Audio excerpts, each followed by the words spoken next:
Muito bem-vindo ao programa Encontro com a Palavra. Nosso estudo espiritual tem nos trazido para o livro de Levítico. O propósito deste programa de estudos é pesquisar a Bíblia um livro de cada vez. Desta forma, você pode aprender a aplicar as verdades de Deus para a sua vida. Nós estamos agora no terceiro livro da Bíblia, que é Levítico. Os primeiros 7 capítulos mostram ao sacerdote como fazer o sacrifício.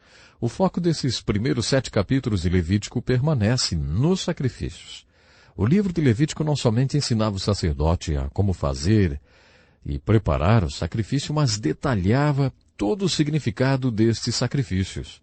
Considerando que estes sacrifícios foram todos cumpridos no sacrifício de Jesus, que veio como Cordeiro de Deus para levar os pecados do mundo, existe muito do Evangelho de Jesus Cristo nesta instrução para o sacerdote, nos 7 primeiros capítulos do livro de Levítico. Já nos capítulos 8 ao 10, temos o foco voltado para os servos, ou sobre os próprios sacerdotes. Existe algo muito importante para o sacerdote nesses capítulos 8, 9 e 10. Aqui estava determinado todo o procedimento e o padrão que os sacerdotes deveriam manter. Existem verdades incríveis, maravilhosas nesses capítulos. O coração do livro de Levítico é encontrado nos capítulos 11 ao 22.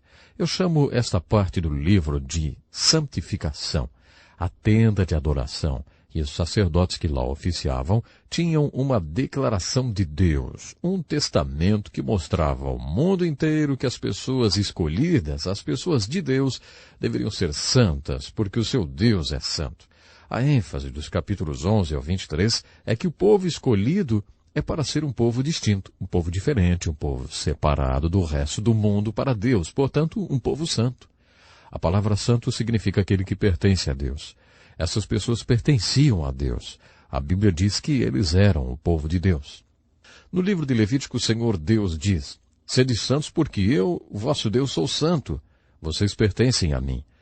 E do capítulo 11 ao 22, temos leis especiais que fazem o povo de Deus serem distintos, um povo único, um povo peculiar, um povo santo. Existem nesses capítulos muitas leis. Leis sobre todas as coisas, inclusive sobre a alimentação especial do povo de Deus. Mas uma coisa é real. Todas essas leis se resumem em uma só palavra: santidade. Pessoas que expressam a santidade são as pessoas que pertencem a Deus. Do capítulo 23 ao 25 temos o que chamo de os cultos. Há muitos dias santos na fé judia. Você os encontra registrados nos primeiros 5 livros da Bíblia. Já que os únicos que poderiam oficiar durante esses dias santos eram os sacerdotes, eles precisavam orientação especial de como proceder nesses cultos sagrados nos dias santos. Através de todos esses dias santos e cerimônias sagradas, era como que se Deus estivesse dizendo a eles: olha, não me esqueçam, façam isso tudo e então se lembrem das minhas ordenanças e mandamentos. Eu chamo esta parte de os cultos, porque todos esses dias santos e cerimônias são descritas nos capítulos 23 a 25. Agora estamos chegando para os 2 últimos capítulos do livro de Levítico. Esses eu chamo de a rendição. O livro de Levítico, de Deuteronômio e Josué terminam de uma forma similar. Esses 3 livros se fecham com uma tremenda, e eu quero dizer tremenda mesmo, tremenda exortação para o povo de Deus obedecer à lei de Deus e ser um povo santo, pois para isso ele o chamou. Eles tinham sido libertados e salvos para este propósito, ou seja, ser santos. Essa exortação nesses últimos capítulos deste livro faz com que eles sejam muito dinâmicos. Moisés disse que tinha um problema na fala, ou não podia se articular muito bem. Como autor do Pentateuco, especialmente no final de Levítico e Deuteronômio, Moisés aparece muito eloquente. Algumas das mais eloquentes pregações registradas vêm de Moisés. No livro de Deuteronômio e no final de Levítico, nós temos uma pregação magnífica na qual Moisés exorta o povo de Deus a viverem como o povo santo de Deus, pois para isso foram chamados. Isto completa a minha avaliação ou introdução ao livro de Levíticos. Espero sinceramente que essas informações lhe ajudem a ler e a entender o livro de Levítico. O manual do sacerdote foi dividido em partes. Quero mostrar a você algumas bênçãos que nós encontramos quando conhecemos essas importantes partes, ou esses importantes pontos do livro de Levítico. Por exemplo, olhe para a primeira parte, os sacrifícios. Nesta primeira parte encontramos a bela verdade mostrada através do modo como o sacerdote foi instruído para oferecer sacrifício a Deus. Por exemplo, quando um pecador vinha para a tenda de adoração para ser perdoado, ele se encontrava com o sacerdote no portão do pátio. O sacerdote lhe instruía sobre o sacrifício e lhe mostrava o real significado daquela oferta. Deixe-me falar um pouco sobre este assunto que está registrado no livro de Levítico. Vamos observar essas instruções do sacerdote para o pecador. O pecador que trouxe o animal era instruído a colocar sua mão sobre a cabeça do animal. Pela morte do animal, o pecador tinha seus pecados cobertos e perdoados. O sacerdote sacrificava o animal e apresentava o seu sangue perante o Senhor. Esse sangue era espargido por todos os lados do altar e na entrada do tabernáculo. Quando ele estivesse diante do altar de bronze, o sacerdote lhe instruiria sobre o significado do sacrifício. Isso adicionava outra responsabilidade ao sacerdote. Ele era o ensinador do povo de Deus. Quando o povo de Deus tinha uma questão, eles sempre perguntavam ao sacerdote. Ele sentava com eles e lhes instruía mediante a palavra de Deus. Portanto, quando o pecador estava para oferecer o sacrifício, o sacerdote lhes instruía a colocar suas mãos sobre a cabeça do animal. Quando o pecador fazia isto, isso demonstrava que o animal havia se tornado o seu substituto.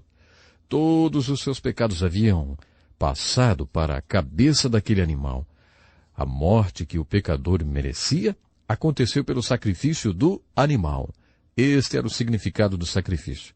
Os teólogos chamam todo esse cenário de substituição. No Novo Testamento, o apóstolo Paulo interpreta a morte de Cristo como sendo ele o nosso substituto.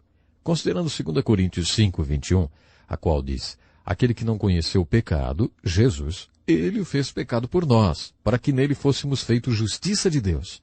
Podemos também considerar 1 Pedro 2, 24, quando Pedro diz: ele mesmo levou em seu corpo os nossos pecados sobre o madeiro. Através desses ensinamentos dos apóstolos, vemos esta verdade de uma forma muito clara. Esse ensinamento começa em Êxodo com a Páscoa e em Levítico com a tenda de adoração ou tabernáculo. Esse ensinamento é uma verdade fundamental no Antigo Testamento. O Novo Testamento aplica toda esta verdade para Jesus Cristo. Na verdade, o Antigo Testamento profetiza toda esta verdade que será aplicada em Jesus. Eles sabiam que o Messias estava para vir. E eles também sabiam que o Messias seria o cumprimento de todos os sacrifícios de animais. Profetas profetizaram sobre isso. Ouça o que disse Isaías 53, 6. Todos nós andávamos desgarrados como ovelhas. Cada um se desviava pelo seu caminho. Mas o Senhor, o grande Deus, fez cair sobre ele, isso se refere ao Messias, a Jesus. O Senhor fez cair sobre ele a iniquidade de todos nós. Esse é um versículo maravilhoso. Esse verso começa e termina com a mesma palavra, a palavra todos. Como você pode perceber, o primeiro todos é uma má notícia. Todos nós somos pecadores. Esta é a má notícia. Mas o versículo termina com uma boa notícia. O Senhor Deus, Jeová, tem lançado sobre ele, sobre Jesus o Cordeiro, todos os nossos pecados, todas as nossas iniquidades. Você acredita que está incluído neste último todos? Se você acredita que está incluído neste último todos, se você realmente está incluído nesse último todos, então você está salvo. É isso mesmo. Então fique feliz, você está salvo. Isto é o que é necessário, acreditar para ser salvo, para nascer de novo em Cristo, como chamamos hoje. Esse é o fato principal do Evangelho. E tudo isto é belamente ilustrado para nós no livro de Levítico. Podemos descobrir em conexão com os sacrifícios que há momento na história de Israel que a nação inteira estava em pecado. Era momento de um arrependimento nacional. Os sacerdotes foram instruídos que se a nação inteira de Israel pecasse sem perceber e tivesse feito algo que Deus não queria que fizessem, todos eram culpados. Quando eles perceberam que realmente estavam em pecado, ofereceram um touro jovem em sacrifício pelos pecados. Eles o levaram para dentro do tabernáculo e os líderes da nação, agora muito importante, porque retrata para nós como o presidente, o secretário de Estado e todos os líderes do governo de hoje, todos eles colocaram suas mãos sobre a cabeça do animal e os sacrificaram na presença de Deus. Então seguiram os mesmos procedimentos do sacrifício regular pelos pecados. Dessa forma, os sacerdotes estavam oferecendo o sacrifício para toda a nação. E cada um estaria sendo perdoado. Veremos agora como Deus instruiu o seu povo a prover para as necessidades do sacerdote, o líder espiritual. O Senhor Deus disse: eu tenho designado o peito e a coxa, ou seja, a melhor parte, para Arão e seus filhos. Essa responsabilidade para com os servos de Deus é representada muito cedo na Bíblia. Existe uma palavra muito importante que é unção. Esses sacerdotes eram homens ungidos. Outra coisa muito importante a observarmos é que o ministério do Espírito Santo é muito bem descrito por preposições. O Espírito Santo faz um bonito, milagroso trabalho em nós. A preposição em é muito usada em conexão com o ministério do Espírito Santo. Especialmente no livro de Atos é representado o poderoso trabalho que o Espírito Santo faz sobre nós. Lemos no livro de Atos: grande graça estava sobre todos os apóstolos. Vocês receberão poder depois que o Espírito Santo vier sobre vocês. Essa é a unção do Espírito Santo que está sobre eles, e essa unção é sempre associada com ministérios. Os sumos sacerdotes experimentaram até mesmo no Antigo Testamento a unção do Espírito que veio sobre eles. Portanto, esse não é um conceito apenas do Velho Testamento ou do Novo Testamento, não. É de toda a Bíblia, tanto do Velho como do Novo Testamento. Esses sacerdotes foram homens ungidos e, para ilustrar esse fato, o sangue do sacrifício era colocado nas orelhas, nas mãos e nos dedos do pé direito do sacerdote. Esse é um simbolismo muito bonito. Isso dizia para o sacerdote: olha, você é um homem santo. Você está liderando o povo para serem também santos. Você não é um homem comum. Você foi chamado para ser ungido, para ser santo. E tudo que você ouve deve ser ungido pelo Espírito Santo. Isso não seria surpreendente hoje, já que há tanto lixo que ouvimos nesses dias. O homem santo de Deus não deveria ouvir nada que não fosse ungido pelo Espírito Santo. Este realmente era o grande desafio. E olha que eles não tinham tanta leitura como nós temos hoje, não tinham tanta coisa para ver, não? Muitas pessoas nem eram alfabetizadas. Então a ênfase toda era em ouvir a palavra. Mas tudo que ouvissem deveria ser ungido, a palavra de Deus e tudo mais. Em aplicação para nós hoje é que tudo que vemos ou ouvimos deve ser ungido. Já pensou nessa era de poderosas redes de comunicação, hein? Bom, as mãos falam de unção. Tudo que as mãos fizessem deveriam também ser ungidos. Os pés falam de ir, de caminhar, e onde aqueles pés fossem deveriam ser ungidos por Deus. Esse, sem dúvida, é um simbolismo muito maravilhoso. Todo lugar que vamos e o que fazemos deve ser ungido.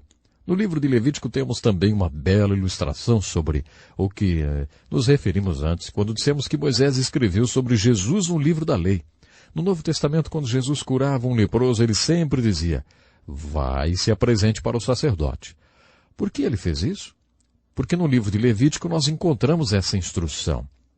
Os leprosos eram um tremendo problema para eles. A lepra era contagiosa, então o leproso era discriminado. A vida de um leproso era absolutamente patética. Mas suponhamos que um leproso tivesse sido curado, o que não era provável no Antigo Testamento. Mas era possível, pois aconteceu com Naamã, o leproso. Afinal, Deus sempre pôde curar, e ele fez isso no Antigo Testamento e no Novo Testamento através de Jesus. Então, como estávamos dizendo, Deus, através de Moisés, fez a provisão para a cura de um leproso. Enquanto ele tivesse a lepra, ele teria que gritar quando passava perto de uma pessoa: sujo, sujo! E ninguém poderia vir para perto dele. Aliás, todos corriam para longe dele. Imagine a solidão de um leproso e a vida horrível que eles levavam. Mas suponhamos que um leproso havia sido curado. Ele não poderia simplesmente voltar para casa e começar uma vida normal na sociedade antes de se apresentar ao sacerdote. No capítulo 14 de Levítico temos uma descrição da cerimônia na qual o sacerdote apresentaria um leproso que havia sido curado. Só então o ex-leproso poderia começar a ter uma vida normal entre as pessoas. Essa cerimônia requeria um vaso de barro, um fio escarlate, um pedaço de madeira de cedro e pássaros. Quando o sacerdote determinava que o leproso estava curado, ele era instruído para conseguir 2 pássaros. Então sacrificava o primeiro pássaro no vaso de barro, nas águas correntes. Após isso apanhava a ave viva, o pau de cedro e o fio escarlate, e os molhava com a ave viva no sangue da que foi degolada sobre as águas correntes. Então se espargia este sangue 7 vezes sobre aquele que era o leproso, e só aí o declarava limpo. Após isso, soltava a ave viva sobre o campo. Isso pode ser um pouco repulsivo para você, mas pense bem, Deus nos deu um bonito simbolismo com esta cerimônia. Depois de colocar o segundo pássaro no sangue, o sangue daquele que tinha sido morto junto com o fio de escarlate, ele era libertado e voava livre pelo campo aberto. O que você acha que isso estava simbolizando? Obviamente, esta cerimônia é uma das mais bonitas alegorias do Evangelho de Jesus Cristo no livro de Levítico. Primeiro de tudo, existem muitas aplicações neste sacrifício especial do leproso. A água nos fala do fato que o leproso foi limpo de sua lepra. O pedaço de madeira de cedro que não apodrecia representava o fato de que o sacerdote cria que nunca mais a carne daquele leproso ficaria novamente com lepra. Quando o segundo pássaro era liberto para voar no campo aberto, isso significava que o leproso estava livre do estado de quarentena para viver livremente entre o seu povo. Em adição a esta aplicação para o leproso, podemos ver a óbvia aplicação aqui para o Evangelho de Jesus Cristo. O vaso aberto nos fala da encarnação de Jesus. Deus se tornou um homem. Ele tomou para si um corpo, um vaso terreno, e então veio a este mundo para morrer em uma cruz de madeira por nossos pecados. Este pássaro sacrificado no vaso de barro é um retrato maravilhoso da encarnação e da crucificação de Jesus Cristo. Já o segundo pássaro amarrado com um fio de escarlate e a madeira de cedro banhada na água com o sangue, sendo depois liberto para voar, é um maravilhoso símbolo da ressurreição de Jesus Cristo. Há 2 fatores que predominam no Evangelho de acordo com o Novo Testamento. É a morte e a ressurreição de Jesus. A morte de Jesus é somente metade do Evangelho. Muitos acreditam na morte de Jesus, mas a sua ressurreição é a outra metade. A morte de Jesus nos fala como podemos ser perdoados. A ressurreição de Jesus nos fala como podemos ter comunhão com Jesus Cristo. Estes 2 fatos importantíssimos do Evangelho são retratados nesta cerimônia de purificação do leproso no livro de Levítico, capítulo 14. Nos últimos capítulos de Levítico, nós encontramos a magnífica pregação de Moisés. Também encontramos isto no final de Deuteronômio. Deus diz: se obedecerdes os meus mandamentos, eu vos darei chuva no tempo certo. A terra dará o seu produto e a árvore do campo dará o seu fruto. Comereis o vosso pão a fartar e habitareis seguros na vossa terra. Também darei paz na terra e dormireis seguros. Farei desaparecer os animais nocivos da terra e pela vossa terra não passará espada. 5 de vós perseguirão uns 100, e 100 de vós perseguirão 10.000, e os vossos inimigos cairão diante de vós. Eu andarei no meio de vós, e eu serei o vosso Deus, e vós sereis o meu povo. Isso está em Levítico 26. Este é um exemplo da pregação de Moisés, a qual é uma exortação à obediência. Aqui, ele descreve as bênçãos que o povo poderia receber se andasse em obediência. Então, a seguir, nós temos a tremenda pregação de Moisés. Mas se vocês não derem ouvidos à minha voz e não obedecerem os meus mandamentos, então eu porei sobre vós o terror e o pânico. Febre ardente e tuberculose vos consumirão. Semeareis em vão a semente e os vossos inimigos a comerão. Porei a minha face contra vós e sereis feridos diante de vossos inimigos. E se andares contrariamente para comigo e não me quiseres ouvir, trarei praga 7 vezes mais conforme os vossos pecados. E porei a minha face contra vós. E sereis feridos diante de vossos inimigos, tornando-se seus escravos. Aqui podemos ver uma profecia de bênçãos e uma profunda exortação. Deus está predizendo aqui o que realmente aconteceu com o povo de Israel. Vemos isso se cumprindo através de toda a história do Antigo Testamento. Quando o povo obedecia a palavra de Deus, eles tinham a bênção de Deus. Quando eles andavam em obediência a Deus, miraculosamente o povo de Israel vencia a batalha contra seus inimigos. E assim foi. Quando o povo de Israel não obedecia, eles eram levados ao cativeiro e sofriam. Vemos todas essas leis do livro de Levítico exatamente porque o Senhor Deus queria que seu povo fosse santo. Muitas dessas leis eram como se fossem leis dietéticas ou diet. Nos dias de hoje, as pessoas estão mais conscientes sobre nutrição. E se você observar esta questão, então vai realmente apreciar essas leis. Um médico chamado Dr. Macmillan escreveu um bonito livro que se intitula Nenhuma dessas doenças. O Dr. Macmillan mostra que se Moisés não teve uma revelação especial, então ele escavou a ciência médica centenas e centenas de anos à sua frente. Moisés sabia sobre a esterilização, sobre os cuidados especiais para se tocar uma pessoa doente ou uma pessoa morta. O Dr. Macmillan utiliza muitas ilustrações de Moisés no seu livro. No livro de Êxodo, Moisés diz que o povo de Israel não teria nenhuma doença se realmente obedecesse aquelas leis especiais. Veja como Deus é incrível, não? Você também descobrirá no livro de Êxodo que certas coisas eram proibidas, como, por exemplo, o homossexualismo. O homossexualismo tem sido sempre proibido nas Escrituras. Na minha opinião, o homossexualismo é proibido porque o banquete de consequências não é nada bom.